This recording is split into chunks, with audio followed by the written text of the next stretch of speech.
Friday nights during the fall. Six-man fans gather to watch a sermon of grit and determination be delivered by 6 men, 10 minutes at a time, 4 quarters a night. Here you'll find the quarterback, is also the linebacker, and the kicker, where iron sharpens iron, where hard work pays off, and where 6 are won. Now for your host of 6 is 1, Coach Goldman. Welcome back to 6 is 1. It's been a few-week hiatus here as we've been trying to get the season underway, and I've had some technical difficulties, but it's good to be back in the studio. Coach Hudgens with Hill Country School of Austin is with us. How you doing, Coach? I'm good. I'm very good, Brent. I appreciate you having me. Yeah. So Coach Hudgens and I guess we've been attending your scrimmage now for, I don't know, at least it seems like 4 years or so. That sounds about right. Yeah, we get together, at least once a year. and the junior highs play, and it's always been good. And even when I was spending more time with our junior high program, always had a lot of respect for Coach Hudgens' program and just doing it right, and have been for a long period of time. So, Coach, glad to have you on. Kind of start things off typically with just saying, give us a little bit of your personal backstory. Did you play, where, if so, and then what got you into coaching as how to get there? Okay. Well, I grew up in Lubbock, Texas, and went to Coronado High School, 5A school. Played 11-man football, played primarily free safety was what I primarily did, and then all the special teams.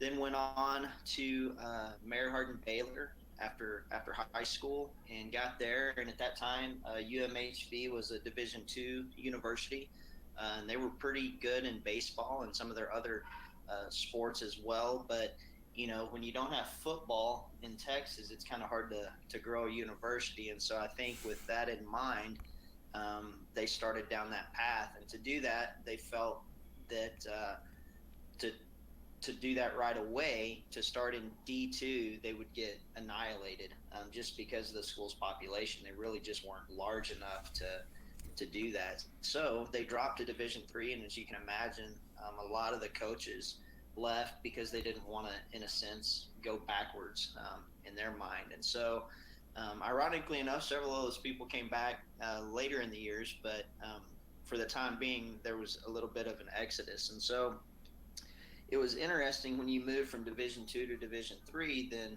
you also don't scholarship athletes to the extent that you do in Division II. So the dean of students, to put everybody at ease, said, you have enough football players in your current clientele to start football. And his idea to kind of prove that was he got all the males together at the university and asked us if we wanted to play football again. And of course, all of us were going, well, absolutely. We thought our last days were, in high school. And so he said, well, we're going to do 6-man football. And at the time, none of us had ever even heard of 6-man football. And we kind of just asked the question, well, do we get to put on pads and hit? And he was like, absolutely. And you're going to love it. So we ended up just doing an inter-school scrimmage type game that year. And then the next year we got together with some folks over at Howard Payne, and instead of them doing the 7-on-7 stuff, we kind of put together a little league and had some back and forth games with them. And then by the third year, we were doing kind of a round robin tournament with Howard Payne, Hardin Simmons. I can't remember. I don't think Abilene Christian put together a club team for that, but I want to say as far as Wayland up in Lubbock put a team together. Wow. So it got really cool. It probably should have been outlawed, because to play that particular sport with guys in college, I don't know about you, but I graduated high school at about 155, and then I get to college, and within a year I'm about 185 and 190, and I haven't slowed down, and I'm actually even faster. So I was going, man, I would have loved to have had this in high school. So at any rate, that was my first introduction to it, and that was Ray Martin. He used to actually coach 6-man football in Oglesby, and I believe his nephew is still coaching in that area, if I'm not mistaken. So at any way, at least I got to learn the game a little bit from a gentleman who had some experience and coached some pretty good teams. So that's kind of even how our offense started up as far as that diamond spread goes. I learned what I could from him, and then within my first few years, I kind of tweaked it actually quite a bit. I took a lot of the concepts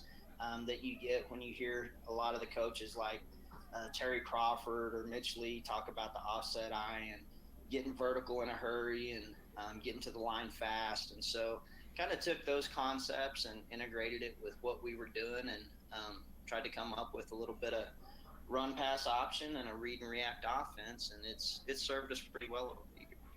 Well, and so how did you find yourself where you are now? I mean, I know you've Sure. been there for a long time. Is that wasn't your first Right. place, was it? No. So, what ended up happening was I got out of college. I had two teaching certificates, one for PE K through 12, and then I was also certified to teach anything first through eighth grade. And so I taught initially out of college. I taught fifth grade math and science, and I was coaching in youth leagues and stuff. And then we moved to Austin because we had been attending at the time Shoreline Christian Center, before that Christian Faith Center, and we just wanted to get more involved there, and we felt like we could do that better if we moved this direction. So we did. In that process, I actually left education for a little while, worked for Dell and Motorola first, and then Dell in sales. And I was hating life. That was not a good fit. I always wanted to be in full-time ministry, and I guess in my head I was thinking, well, I don't want to be dependent on the church for a salary. I would rather just work at a youth group or whatever the case might be. And it just felt like I was getting further and further away from that. And so, oddly enough, I thought, I've got this background in education. Why don't I just get back into the school system? And Hill Country Christian School at the time needed an art teacher, which is kind of funny. I know you're laughing. Yeah. I had a scholarship at UMHB, and to maintain that GPA, I started taking some art classes because I enjoyed them, but it was really, to keep the GPA up, and ended up taking so many of them that I minored in it. So Oh, okay. it was kind of funny. I'd go to class with these eclectic folks, and it was stereotypical, art major type people, and then I'd go to my kinesiology, classes, and you'd have the stereotypical jocks. So it's kind of like being bipolar, I guess, a little bit. Anyway, so they had an opening. I said, well, it was my minor. I actually can teach it. I've got the teaching certificates and whatnot. So that was my first job at Hill Country, was doing that. And the first question they asked me when I interviewed was, do you coach? And I said, sure. And they said, what? I said, name it. I think some of your best coaches are great teachers, and certainly been my experience that you don't have to have even played the sport to coach it. And I did the first few years there. I coached basketball, which I played recreationally, but never competitively, not in high school anyway. Soccer, all kinds of stuff. So eventually, currently I'm coaching golf and football. But once I got the opportunity to coach some football there, that's when it kind of started hitting me. And I started connecting the dots between full-time ministry and coaching. And, as much as I loved football, what I started to really enjoy the most was just the interaction I was getting to have with these young men. And, I started thinking, as a youth pastor, I'd be seeing these guys 1, maybe 2, 3 hours a week tops. And as their football coach, I'm spending, 15 to 20 hours with them a week.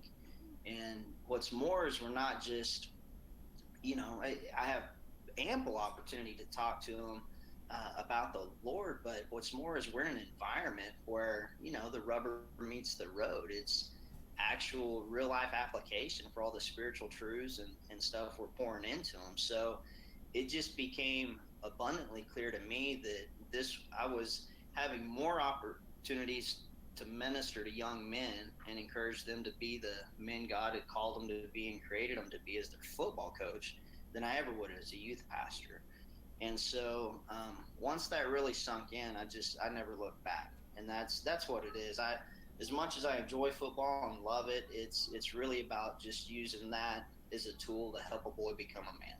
And so that's why I've just stayed there, because I feel like I'm supported there. I have a lot of parent support, and I'm free to do it how I see it best. I'm not, I don't feel I say that I don't have a lot of losing seasons. Thank you, Jesus, for that. But I don't think that I would have a lot of pressure and push towards we got to get somebody else, if things went south on us. So we've kind of been going about 500 the last couple of seasons, and I'm hoping that we shake that off soon.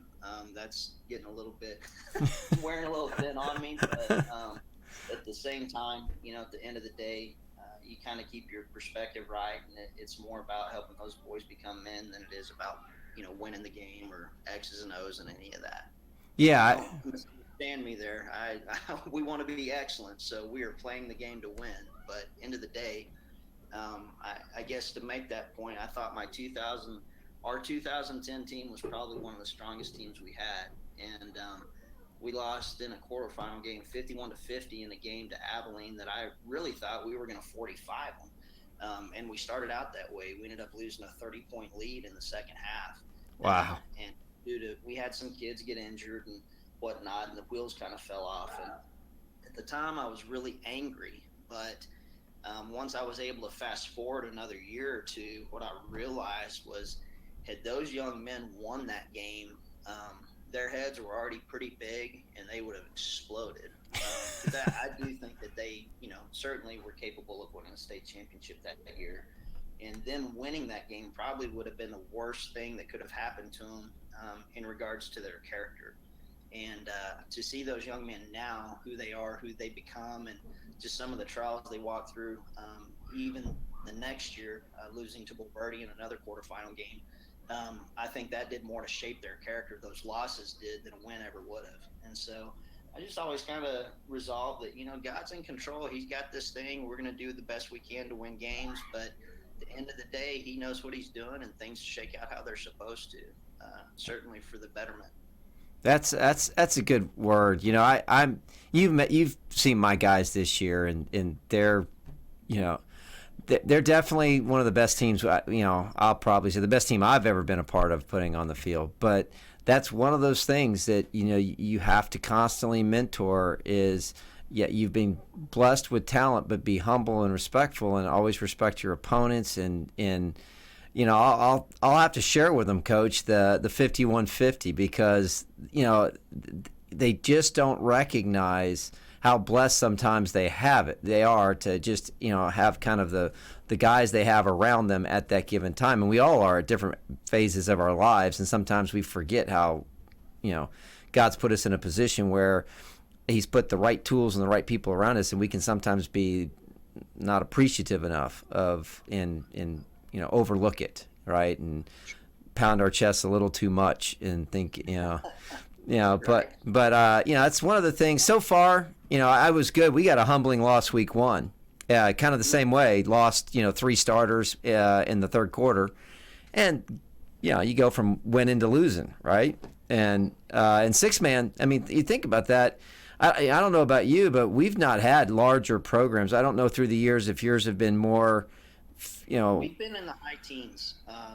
I don't know that we've ever been up in the 20s once. Now, when we were in the high teens, we were blessed a couple of years there where I had about 7 juniors the one year and 7 juniors or seniors the next year.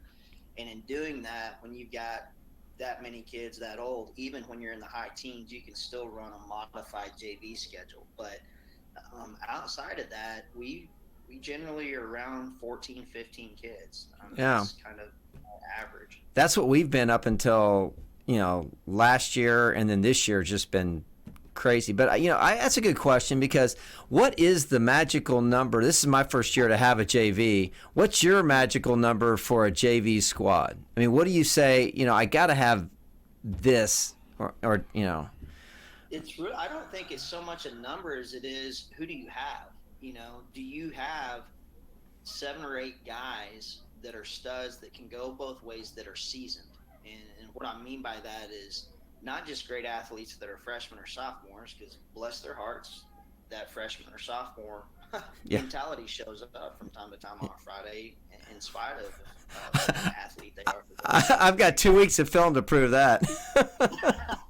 Well, I've got 18 years at least. I mean, I'm there 18. I just a lot of games. But, oh my goodness. And I mean, we've been dealing with that the last 2 weeks. But all that to say, I think it's more your personnel than it is the actual number that dictates it. Now, if you're looking at a number, I would say most of the time, regardless of what your team looks like classification-wise, whether it's 5 freshmen or 8 sophomores or whatever the case might be, I think when you get up around 20, you need to be thinking about it at the very least, because chances are you got at least 6 to 8 starters on that team, and then the rest you would do well to try to develop them, because they're probably not going to be seeing the field a lot if you don't. Yeah. And so anytime we get up into the upper teens, I mean, even this year I was contemplating it had we had the guys come out that we anticipated, but different things happen.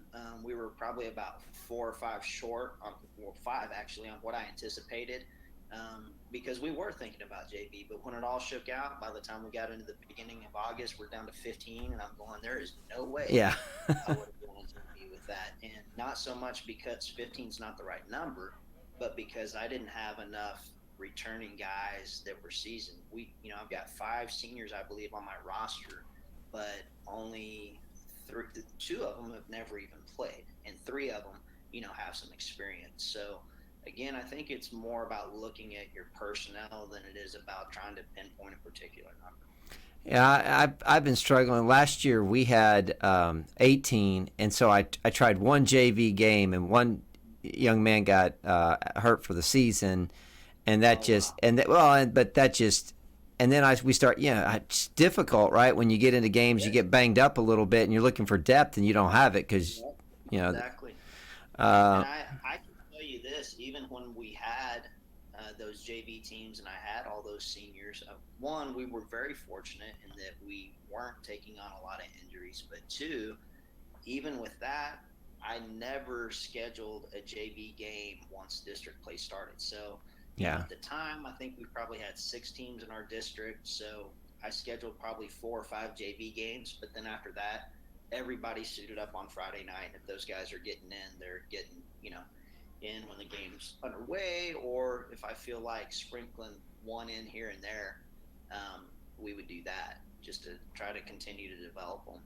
Yeah, that's kind of the way we did it. I looked at our schedule and said, okay, this is a week where, I'm fine with 8 or 9, and the rest can go get some reps, so to speak. But yeah, and unfortunately, we had a district game week 2.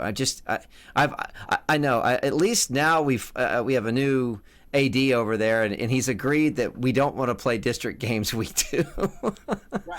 Yeah. Push those out towards the latter part of the season. Yeah.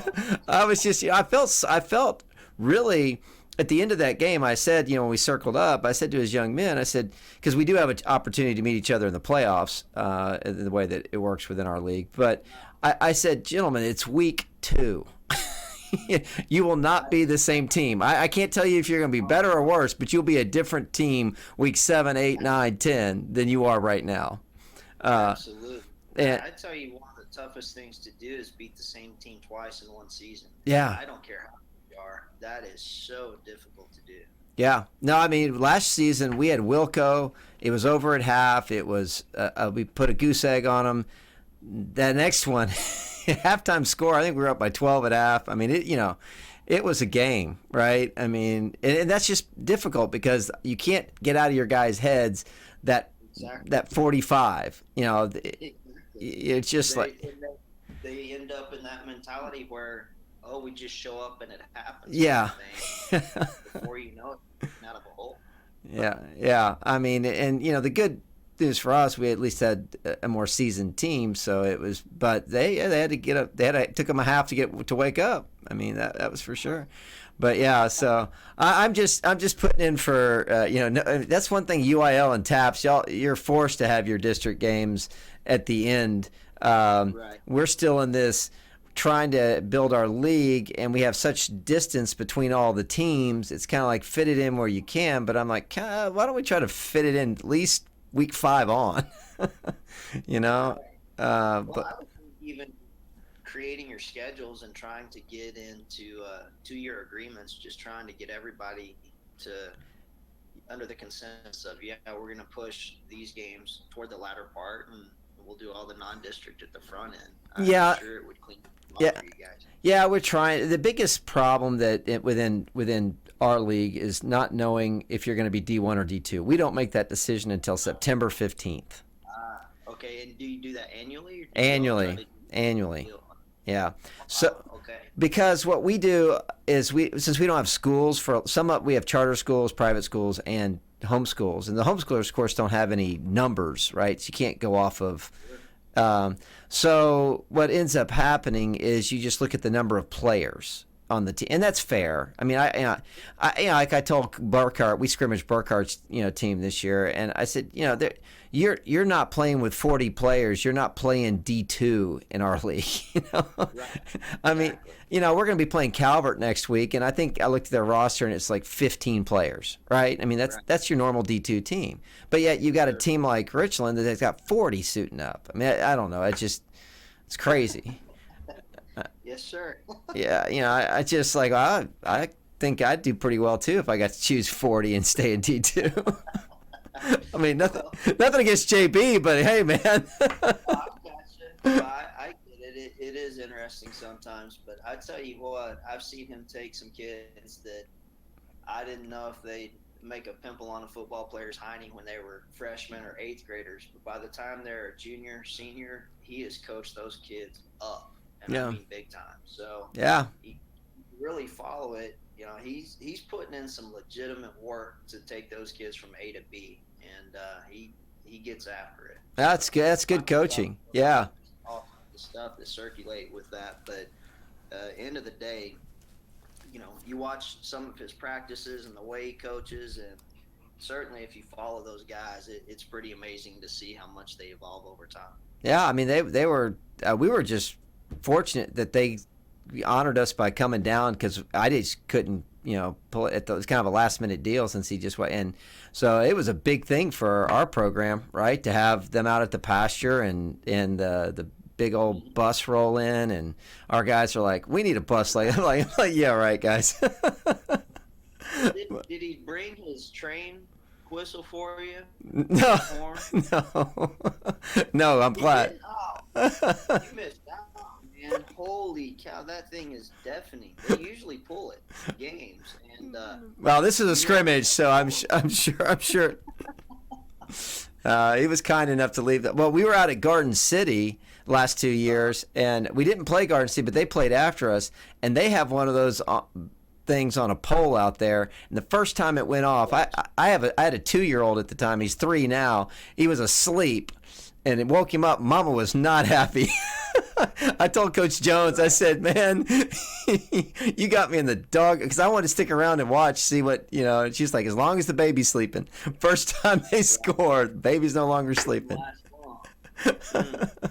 But anyway, speak a little bit too, as well as, in your conference, you've been in TAPS for a good long while. Have you always been, 2 or 3? What are you? Are you 2? D2? We're 1 right now. 1. So, I think it's been really interesting, and we've even written proposals for them to go back to 2 divisions. I've written up how to divide it and all sorts of stuff, and at the very least to let the coaches vote on it, because I think when they initially did it, it made sense a little. I was certainly theory of it. I know a lot of other coaches were as well, just because it can get so watered down, and that's exactly, in my opinion, kind of what's happened over the last 6 years or so, because when they initially did it, there were so many more schools in it, and it's not that you just, some of those lower programs in Division III from one 2-year period to the next, they may or may not exist. And so when that starts happening and you've got 3 divisions and your numbers of schools participating aren't going up, but they've dropped a little bit, I think just because you went to 3 divisions at that time, you need to be willing to revisit that. And I think a lot of coaches would likely agree with that. I think the biggest can of worms they opened was when they uncapped it. Now, having said that, I don't think that was the wrong thing to do. However, when you do something like that, there's certainly an opportunity for it to be abused. So I give you a scenario. In our situation, we are, had they not uncapped it, we would be forced to play 11-man right now. We're one of those schools. We are, I think, the second smallest 4A school in TAPS. So we're on the very bottom of that classification. Nonetheless, we are in that classification currently. But like I said, we've got 15 guys playing football in the school. And so were we forced to play 11-man, it would completely annihilate the program. I mean, I thought you would even see football at Hill Country in the next 2 seasons. Back in the day, you know, I think back to Round Rock Christian, who went to 11-man, and this is back, oh goodness, mid 2000 area. Yeah. And when they went to 11-man, they had numbers, but they didn't necessarily have the right kids in those numbers. Like, for instance, I can think of my school right now. I've probably got 1, maybe 2 linemen in my entire school, and I don't know that they would even play. And so, you know, were we forced to that, even if I could convince 20 to 20, well, probably need more like 25 to 30 to come out with what we've got, it would disintegrate. And it almost did in Round Rock's case. They went to 11-man. I think they pretty much lost just about every game.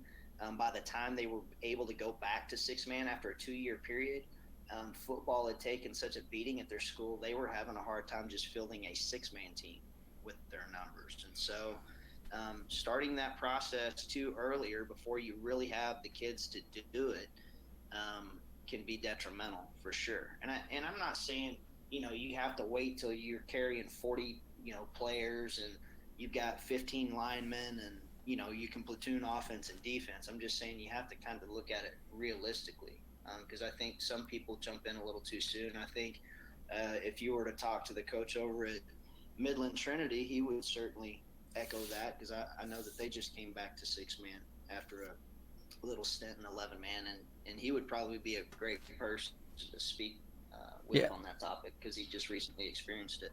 Yeah, actually, that's a good.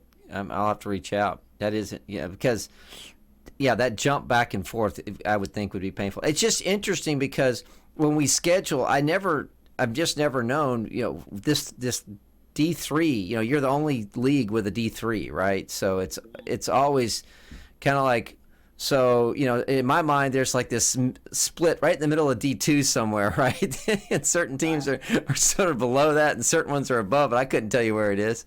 Right. Well, that's my point. We really are just 2 divisions, you know, and why not just go ahead and pull some of those people in D2 up to D1? Because I'll argue this all day.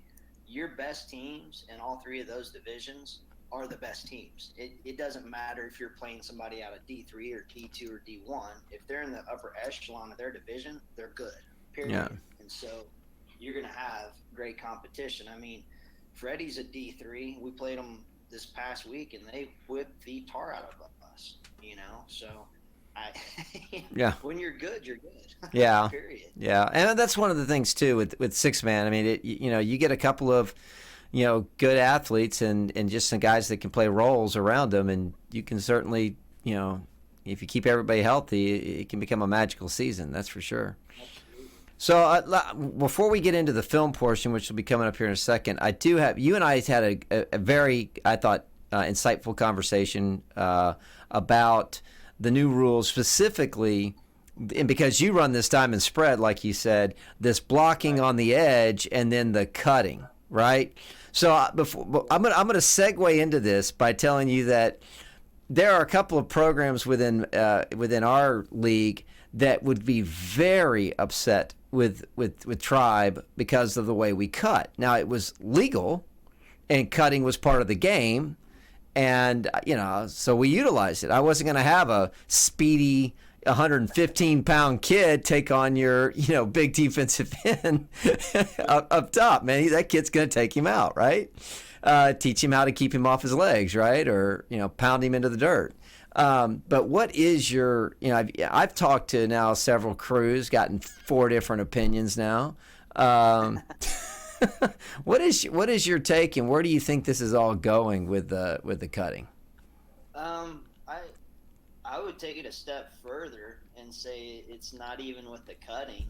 It's even with the little comeback blocks as well. And to me, all of it is moving more and more toward the direction of subjectivity, which I think really puts the officials in the worst spot. I mean, not even so much the coaches, but the officials that are there trying to enforce something that some guys in a room came up with to quote unquote make the game safer, but the subjectivity involved in how they have to look at it and make the calls is absurd. And in fact, most oftentimes when they continue to add these rules, they take something that's already been made muddy by the subjectivity and made it even muddier.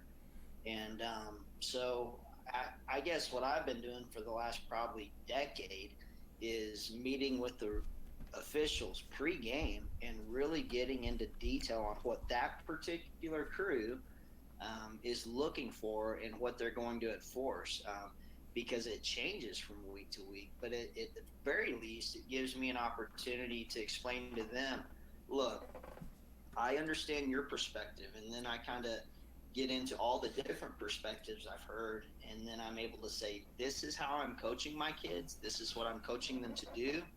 End of the day, you throw the flag, we just have to say, okay, but I can't change what I'm coaching my kids to do week in and week out just because I've got 20 different opinions on how you're going to enforce that rule. So I think if we keep going this direction, it's just going to get muddier. And I would also say that we're wearing pads for a reason. Yeah. We don't need to keep trending towards touch football. Yeah. We seem to be going there. Well, and not to mention the equipment is 10 times better than what we played with. I mean, Absolutely. Absolutely. And so I get frustrated. My thing on the comeback blocks, there was one in a game that I think shouldn't have been called, in my opinion, on us, right? And one of my guys gets hit, blindsided. It wasn't called, and I thought it was a good no call. But I think more than 50% of the people, I think they just missed it, right? Because you're going to miss a lot of them, would have called that an illegal block. And I had, people, on my sideline going, no, I'm like, hey, it's football, right? I mean, but those are the things that, the other one that I get too is that, so I have that pregame conference and I go out and I say, all right, if my guys are coached, to put their hands to your chest on the sweep, and then if they get you extended, if you decide you're going to be that defensive end that wants to run, right, mm-hmm. then they're gonna roll down to your legs, and if they get you wide, and so I 3 out of the 4 crews said that's fine because you're in the numbers, you can roll. But 1 out of the 4 said no, you can't do that. That's where it just gets crazy, right? And I think what they keep coming back to is it used to be as long as it was towards your end zone, etc. But then it got to where no, you're only allowed to do it within the tackle box. And so when we started sealing and finishing, I was primarily just doing that when we were in tight formations, and then I didn't run the risk of being outside of that when it occurred. And then as far as like our upbacks, so we're running that spread. The way I stay within that is my upbacks start out at 7 yards deep, and then when we go to the line, we're not with my upbacks and they're blocking, they're not really sweeping as much as they're running more downhill. And so even if they were to cut a guy from behind the line of scrimmage where we are, or even that 5 yards behind beyond the line of scrimmage, we're still well within that tackle box. When we sweep, what you really see is that player is sweeping, but those blocks are still happening inside the tackle box. Yeah. I mean, the only only way I figured out how to continue to utilize a very effective block. To your point, when you've got a 150-pound kid and you got a 240-pound kid rushing, I mean, Yeah. there's really no other way to do it. Yeah, that's the way I see it too. Well, we don't, I'm not a diamond team, but I mean that's the way, we see it. It's just interesting because I think it's going to be very, like you said, subjective, and you're going to get a lot of different calls all over the place, and it's going to be confusing to the players. Yeah, because I don't think they set out to do anything illegal. They're coached to do what they're coached to do, and then all of a sudden they're told one night that that's legal, and the next night that it's not. And Right. that's very confusing. And these Absolutely. are easily confused individuals to begin with. Most of not an age that a lot of repetition just to try to get it right one way. I can't turn around and go, tonight we're going to do it this way, and tomorrow night we're going to do it that way. That isn't happening. Exactly right. That's exactly right. Well, at this point, Coach, we're gonna. This is where we make our break. So those of you that are on the podcast side, I always tell you, thank you very much for your patronage. And I'm not going to make you break down video in an audio format. That's kind of painful. So we're going to take our break right now, and then we'll come back. Those that would like to catch this, just go to YouTube, Coach SIXASONE. Or Coach G. You search either one of those, you should come up. I've been told it's easier to find with Coach G. Anyway, and we'll catch you on the next half hour.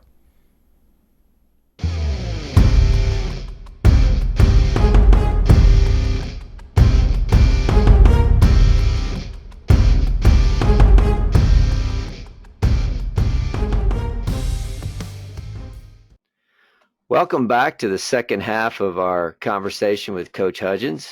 Coach, how you doing?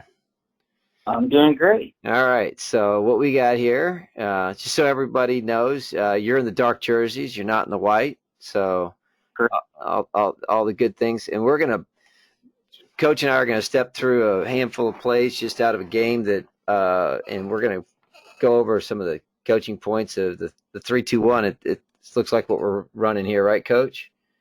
To an extent. Or is it a 3-1-2? It's probably more like a 3-1-1 if they're lined up correctly. But what you'll see is I do have a couple of players that are out of alignment, which is some of the things I coach them through and why. One of the first things you'll notice, I would just say, let me look at a couple of guys real quick. Sure. Okay, so let's say we're looking at the guy in the very middle on the line. Mm-hmm. He does a good job blowing through the gap there. I was really proud of that. But he has to be careful of his depth. It's better if he goes to about the heel line and then plays laterally and takes an angle to the ball. So the other guy we're going to watch is the one on the very end on the line. Yep, that guy right there. One of the things he needs to do is jam that end more that's coming out. To make it a little bit more difficult for him to get second level on us. Right. It's kind of like what I told the players from an offensive point of view, it's like when we do the bump and dump. If we hit that initial guy and he just stays the course, we don't even take him off his route to our spread back, then we didn't really bump him. We just kind of gave him a high five and said, enjoy making that tackle. So what I'm really trying to get that guy to do is hit that guy and jam him into the backfield about a yard to half a yard, somewhere in there, and then play through his outside shoulder to the ball. So if you'll run the play through, you'll kind of see why I coached him up on that. Yeah, so he sets that edge out there, and now the Q decides he's just going to reverse field. Right. So let's talk about the guy that's pretty much out of position. That's the first guy, number 56 there, right on the line. So one of the things I talked to him about was, sorry about that. Yep. Okay. I like the depth of his pursuit. Let me pull this up. Sorry about that.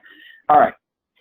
But if he's running it down, he should be going a little deeper, especially if the his teammates, which would be 26, make him bubble, and or that would be 34, because he's kind of taking the angle out of the play, getting through that gap there. Yeah.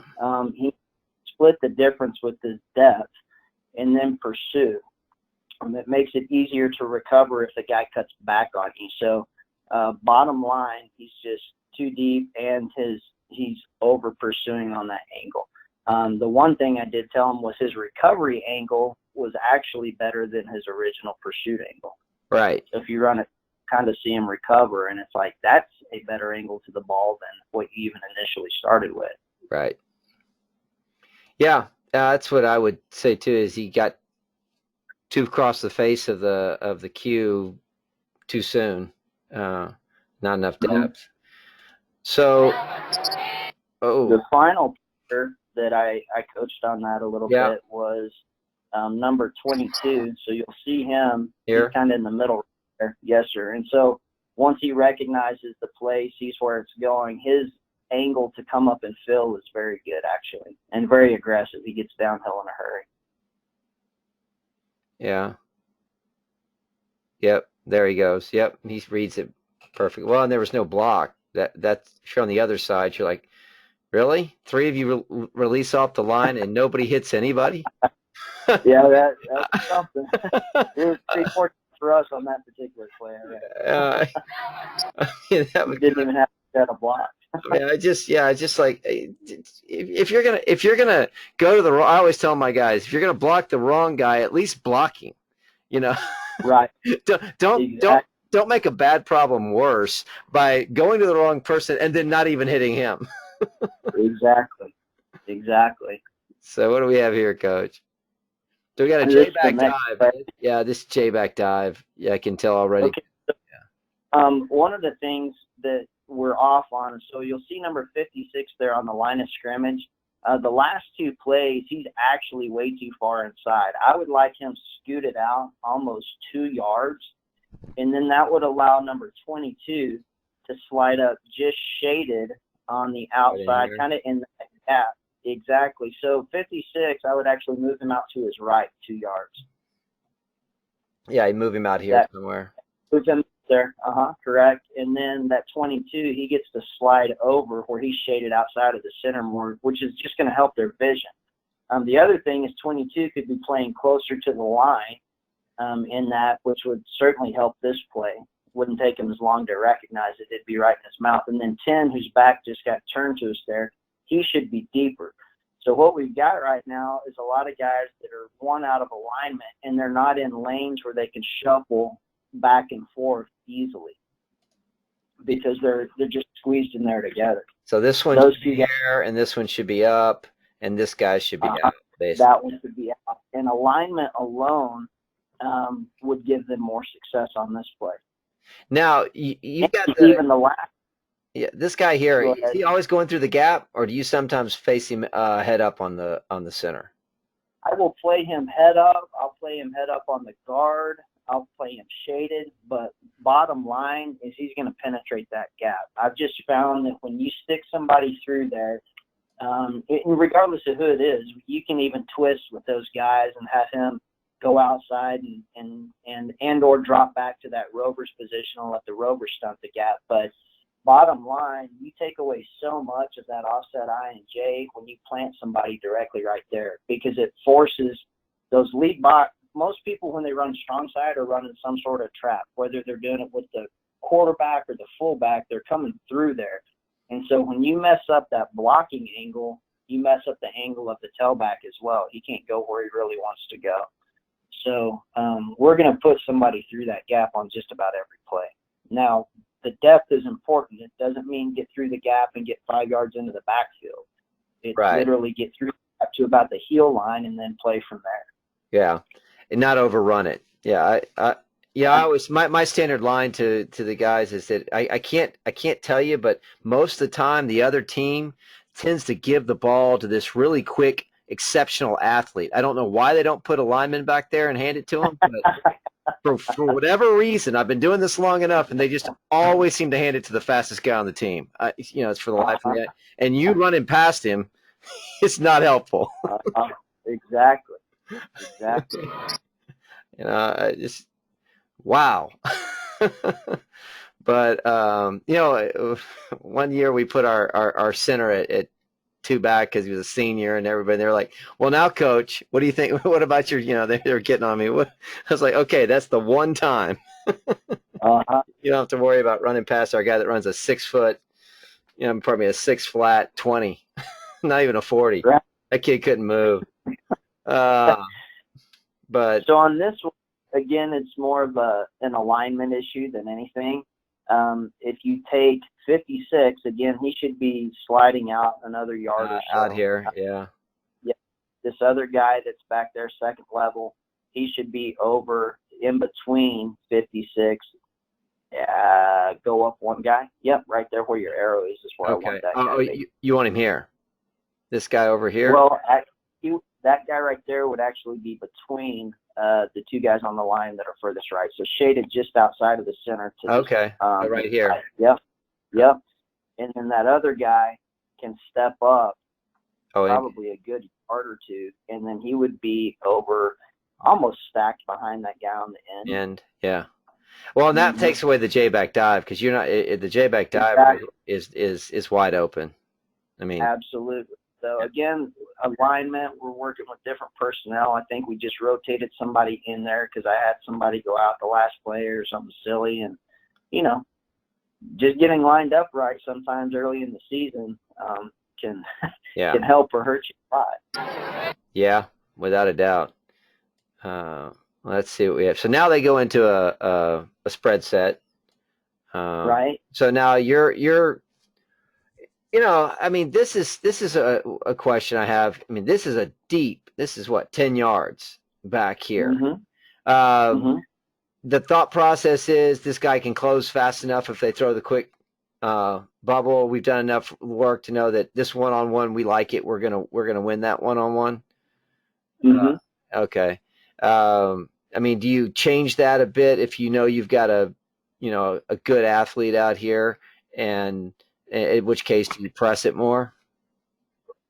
You can. It really just depends on what they're apt to do. You also have to remember situational. So they're at 4th and 16 right now. So I'm not worried about giving him too much space. I mean, I guess he could step up and, okay, we've got the one-on-one thing, but you'll even see, let me see where that guy goes. I think my guy we're in a box right now. And I think he even slides to the left a little to help out with that and or cheat.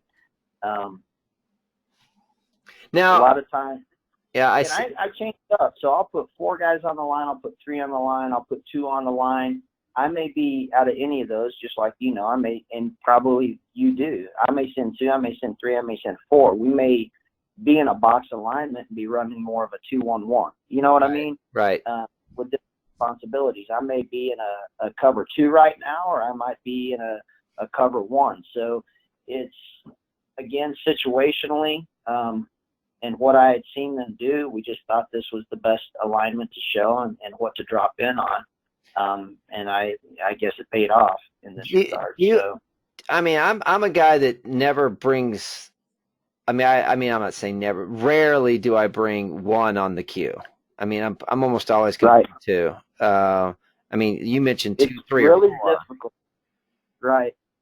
I think there are times where I'll send 1 hard, and I may kind of linger with 2 around the line of scrimmage or back a little bit to just flush the guy. If I feel like it's a throw-heavy person, and I've got an athlete that's disciplined enough to just keep him in front of him and not let him step into his throw, I can do that from time to time. But if it's a situation where that team is apt to pitch and do some running, I have a very hard time sending 1 guy back there.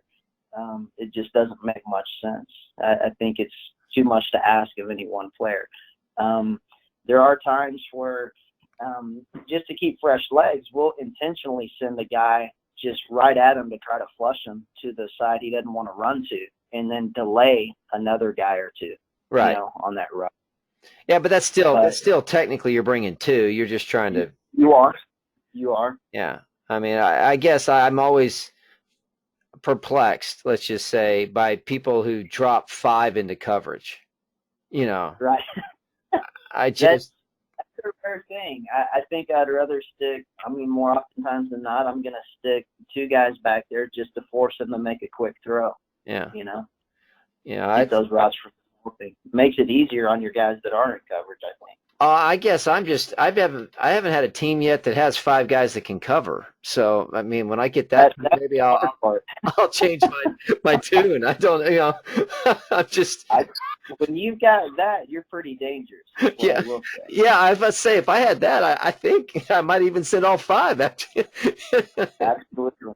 I did want to say on that last play, after that play is run, you know, I did talk to the guy. I said, hey, early in the game, I get it. I'm fine with you making that pick. Later in the game, maybe be a little bit more aware, bat it down, but cool for using your adrenaline. The 2 things I do want to point out is both number 2 and number 26 both do a great job of finding somebody to block immediately and get at least a hat on somebody, maybe not for an extended amount of time, but for a little bit of time. And I was just glad that I didn't see those guys standing around after the fact. That's always makes you feel good.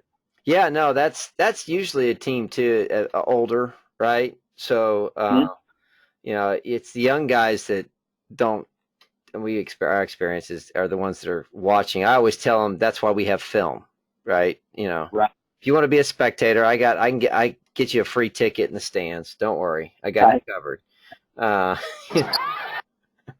But yeah, no, that's always good to see them. And quickly, those guys turned it quickly too. I mean, they recognized it. They did. So now, on this one, yeah.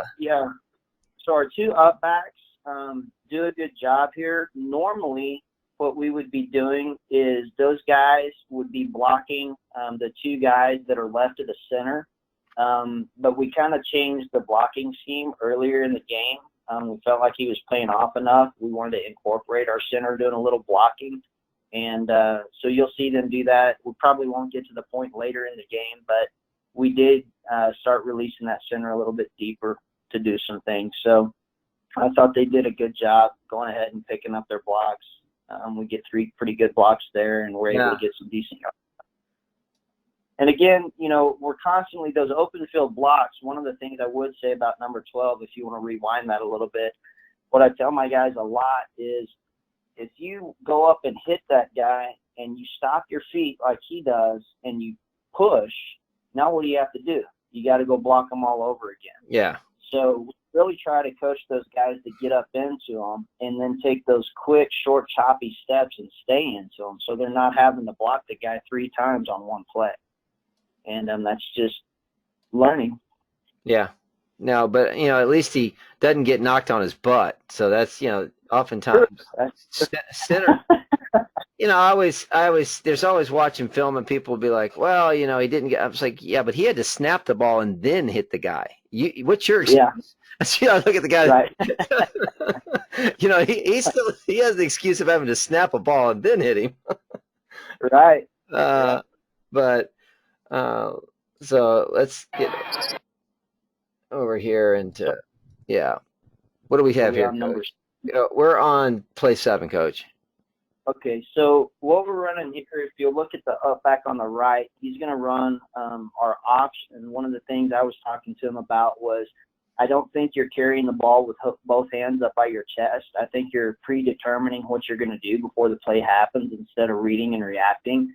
And so you'll see, I can't tell, I do think he tucks it into his right hand, and as a result, those guys see that, and here they come.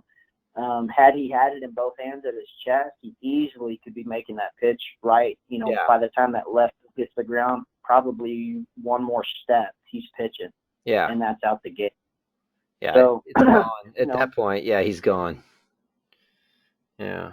Yeah. And here's an interesting thing on the handoff. So what do you coach on the handoff here? What type of, I mean, you're not, if in an option, are you turning that ball straight up and down? Or are you coaching to turn it? I mean, we can't see it because it's really okay. So here's what we do. It sounds fairly easy, but you have to really work on it. So it's not a handoff. If it were a handoff, I think we would be more apt to be running into each other. What that player is actually doing when he receives the snap is he's tossing the ball straight up in the air, but only about 2 feet. And the way that player snatches it out of the air, go ahead and rewind that from the very beginning because I want to see if this kid takes his counter step. That might be part of the problem. He does. He does. So that counter step, that delay is what allows that ball to go in the air and for that lead blocker to step forward out of his path so that they don't collide. And so 26 literally takes the ball out of the air, not out of anybody's hands. That's what's happening there. When we first start that, a lot of times the up backs will pitch it towards each other, and you can tell there's just not enough reaction time for that guy to actually catch the ball. They end up bobbling it a lot. But if you'll teach them just to toss it straight up and let the guy snatch it out of the air, it gets a lot smoother. I think that game's in probably week 3. So yeah. they're still learning. That's a freshman spread back and a sophomore up back with a junior up back. So there's not a tremendous amount of experience on the field. And even that junior didn't start in a game his previous year at that position. So that's a lot of green in the backfield right now that's still learning. Well, so what do you got on play 8? So what do we? I don't got it. See what we got. Okay, so on this one, this left up back, this is going to be a bump and dump play. This is kind of what I was coaching the other kid earlier when I said it's like a bump and dump. You have to hit the guy hard enough to take him off his route to the spread back, because if you don't, he'll be in his face before he can get rid of the football. And so in real time, you can see he barely even touches him. We were very fortunate.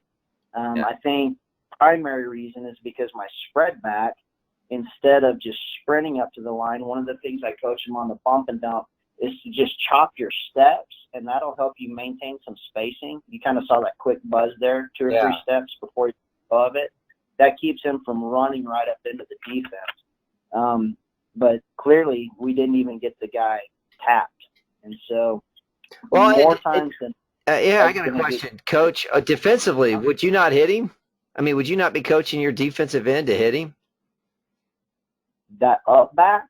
Yeah. I would tell, well, what I'd be doing right there is I would say take his outside shoulder and just skim right past him and go straight to the spread back. And I'd probably be taking the other guys, that middle guy, and I'd be trying to split the up. Slowing him down faster? Uh-huh. Yeah, I mean, usually the unblocked guy, it seems like a lot of times when people are running this, the unblocked guy is here, right? I mean, right now they've got head up on the center. So what we usually see happen, or when we're running it, this guy right here is going to be 26 is going to have to take this guy, right? I mean, that's absolutely. And 9 times out of 10, that's what we're doing. It made more sense to say that safety, I'd rather just let him play around back there and see what he's really keying on initially in this game, and then we're going to figure out if we're going to release that center or not. But if he's just going to play back there that deep, and I'm talking about their guy in the middle of the field right now. Yeah, right here, yeah. I just let him play back there and say, if you're going to give us yardage and have to make plays in space all night, then I'm okay with just leaving you alone back there and just picking up one of these other blocks. Yeah, and that's typically why, if you're not going to hit, if you don't hit the center, then you're going to then this guy has to hit this guy. Otherwise, there's just no way for this guy to get over in time to cover. That's too much space. But right. But I can see, but if your Q reads it correctly and realizes, all right, my outside lead guy has been hit and is taken up, then that means the center's got to be open. Because the backer, or whatever you want to call this guy, safety backer, has to have been flowing. Right. Well, what I'm trying to get this guy to do, 22, that spread back, his eyes should be on the safety the whole time. He should be watching all 3 of those guys in front of him with his peripheral vision. So, what I'm wanting him to see and what I coach him to see is rewind it, and I'll show you how that safety actually jumps that route. Yeah. See what happens to the center backside behind him. Yeah, right here. Because if it's bailing to get that bump and dump, we should be hitting the center. Right. But again, we didn't bump him. He's in his grill. He's got to make a quick decision. And so, we're real fortunate on that play. But really, that spread back is key in the safety because that kind of gives him the read on who to go to on that. Right. And he's got the center if this guy gets hit at all. Correct. Yeah. All right, let's see what we got. Play 9, Coach. Play 9. Let's see. Okay, so on this one, it was more just kind of coaching them through some mental stuff. I said, I know it's unfortunate. These things happen. The big thing is you can't dwell on it and then carry it over to defense with you and let it end up dictating your next series on defense. Well, you got a turnover or something? Oh, yeah, just a bobble snap. Yeah. And it ends up. Yeah. So this is actually a good point because, we run a very tricky snap, combination when we run the O'Brien. And so we just tell our guys, if we see a guy do this, no. Never back up. Yep. Just get on it. It's 6-man football. Yep. Plays coming. They're coming. Yeah. They're coming.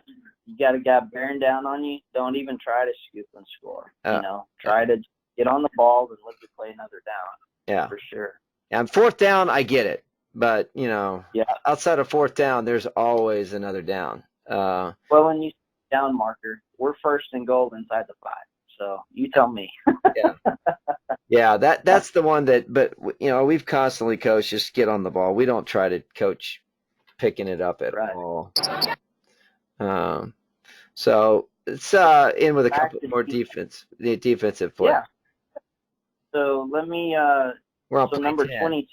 What play? I'll go to it. Yeah, number 10. You're good. Okay. Stay on number 10. 22 there, bottom of the screen. I say you're a little deep, but you do a good job getting there quick and not getting blocked.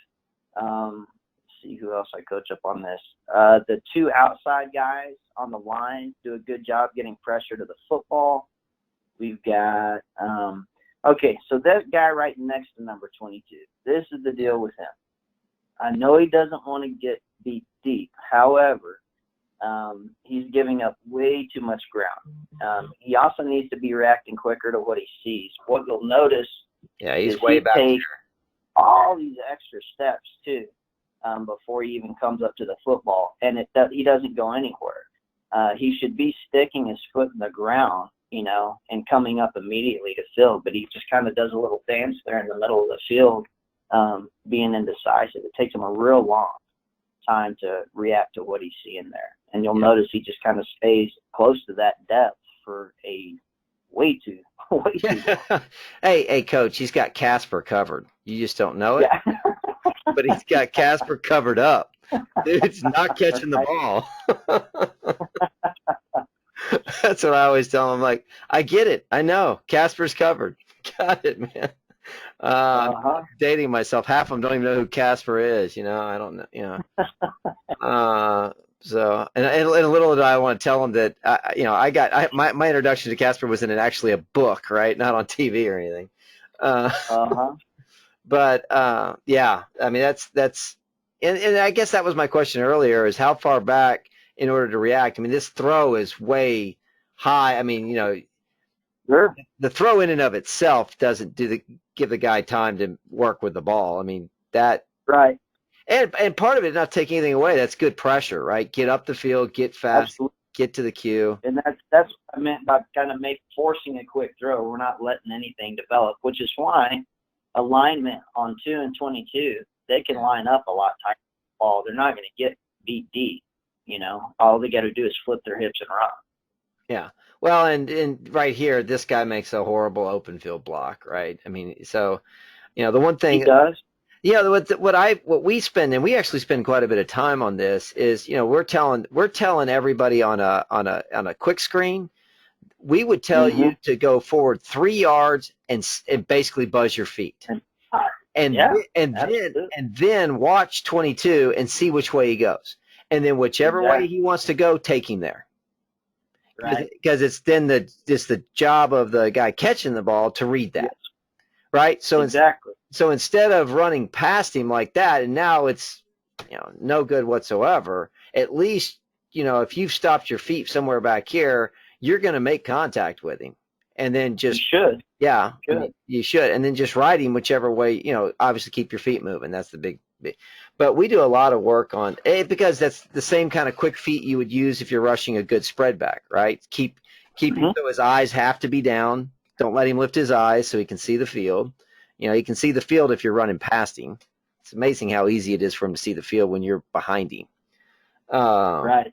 But I just same I guess footwork is what I would say we try to coach, but it's still good running to the ball. That's one thing good I've seen about all these guys are running to the ball. I mean, that's what you want to see. They're not around, and at this point in the game, they're hustling. They've got a lot of energy. They're working, and I like a lot of what I'm seeing. They're not being lazy for sure. Yeah. So same idea here. So we got he calls for it. I don't know if this is the hitch and go. it is, and that's where number 2 behind 22 is being indecisive. So he saw him go underneath him, and now he's waited too long to flip his hips. And I think we get burned deep on this, if I'm not mistaken. Oh, no. It's a few. So we almost undercut. That was almost good. Yeah, that one's good. I don't know what they're trying to do. I think they should bust it play. I mean, I don't know what. Oh, it's the out and up, and he doesn't have it. Yeah, he doesn't have it. Yeah, the 22's got him right here. His outlet route that he dumped it off to. Yeah. Yeah, let's see what the next one's probably the one you're talking about. So let's see. We're on play 12, Coach. Okay, on this one, I think 22 probably tries to undercut the route too much, but I'll go back and look. Oh, he just gets behind him. Yeah, he got torched. That's the one where 2 doesn't flip his hips at all. He's still backpedaling. Yeah. He should have flipped his hip 5 yards ago at least. Yeah. And I think, again, he's seeing 22 there, thinking he's just going to dump it off, and he forgets his primary responsibility. Which is deep halves, right? Yeah, his was, yes. Yeah, so who has you can't have everybody having deep halves. You got 2 guys right here, so somebody has the flat. So who has it? If you've got... I think we were manned up on that, and he just let his man go. Oh, okay. Okay, yeah. Where they were in trips, right? So likely I at least had 2 of those guys manned up. I may have had one of them in a zone underneath, but I'm pretty sure just by watching on how they're going right now, I'm guessing 22's probably got the middle guy, the inside guys being they're manned up. Yeah. They are. They're manned across the board on that. Yeah, and he just sees a look.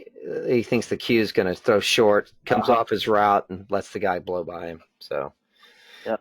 All right, one more, Coach. Let's see what we got here. Play 13. Play 13. 4th down. So you got 4th in a country mile. Well, 10. Not quite. That's not that much in it. But so my guys, I need him top of the screen. He needs to go outside. But as the play develops, watch 22. He really tries to undercut the route, and he gets way too shallow instead of just paralleling and keeping the guy in front of him. You could see it on the edge of your screen where he went underneath him. Yeah, he comes right underneath. Yeah, right. Undercut. He ends up 2 to 3 yards in front, which is bad. So he just needed to stay on his outside hip.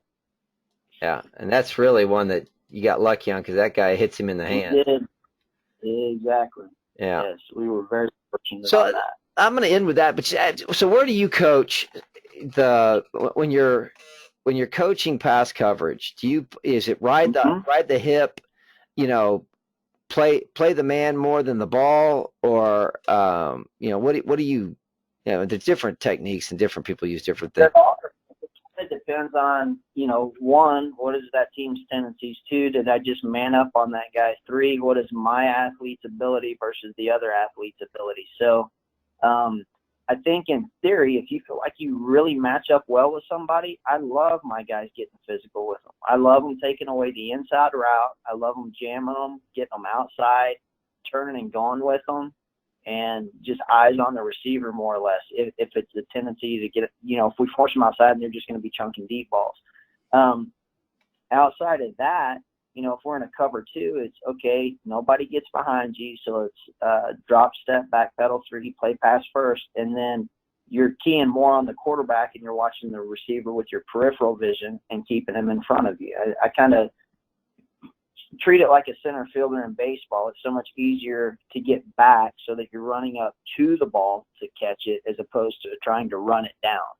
And so we love to be moving forward once that ball's in the air, to go up and get it at its highest point and be able to, like that guy was doing way too soon, try to undercut the receiver. He just started that process way too soon. Yeah. He should have kept the guy in front of him that 2 to 3 yards, and then once ball is thrown, I'm playing ball, not the receiver.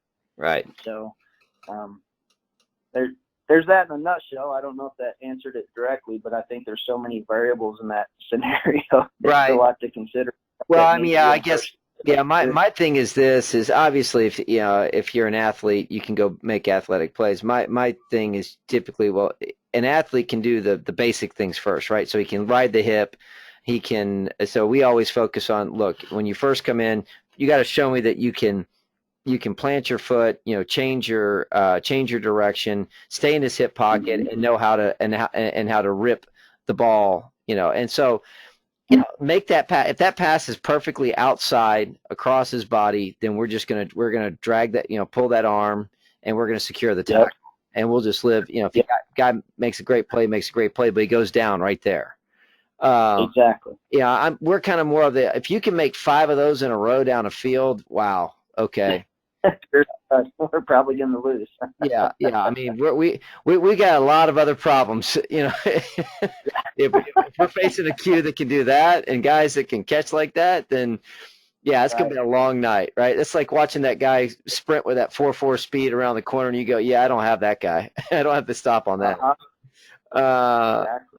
But yeah, I mean, that's kind of what we do. And then, what we don't want to see is the play where you're not that athlete yet to go make that kind of big athletic play, and you're trying to do it before you can do the other fundamental things we ask you first. So, yeah, if you're a junior or a senior, or I won't even say age, but if you're somebody who has proven you can do the basic stuff every time in practice, then you'll get a green light to go jump a ball. Mm-hmm.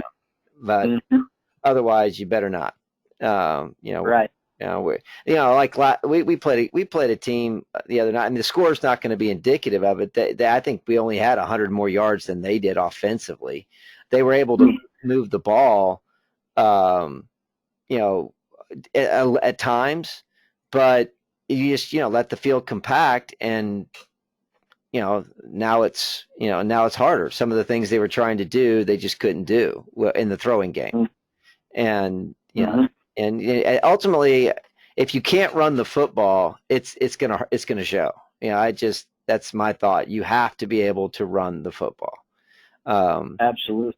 And so you get inside the 20 or 25, really, for me, and you're going to need to run the ball, because we're going to close those passing lanes, because we don't have to worry about over the top. Right. So when the field's shorter, it changes things. And to your point, if you can't run, you're gonna struggle. Yeah. So that, and I know some people say, well, now you still got to go 60 yards the other way. Well, okay. I mean, yeah. That's why we got an offense. Right. Okay. I mean, we practice that one too. I know. But anyway, hey, Coach, thanks for taking the time. It's really been a pleasure. We love going through this stuff, looking at, I pick up a couple of things already. I love the way different people do things. And so thanks again for taking the time to spend with us. Who do you have this week? This week we're open, so it was good timing. Oh, okay. Lick my wounds and whatnot, and then I think we've got Cedar Park Summit next week. So yeah, we've got prep. Yeah, that's we've got some. I don't know. I've heard of this program. We got that Calvert group. Have you heard about them? Anyway, they're okay. They might have a little bit of speed. Yeah, I was about to say, they might have some speed on their side. Probably have some decent numbers. But so yeah, Coach Ashley is.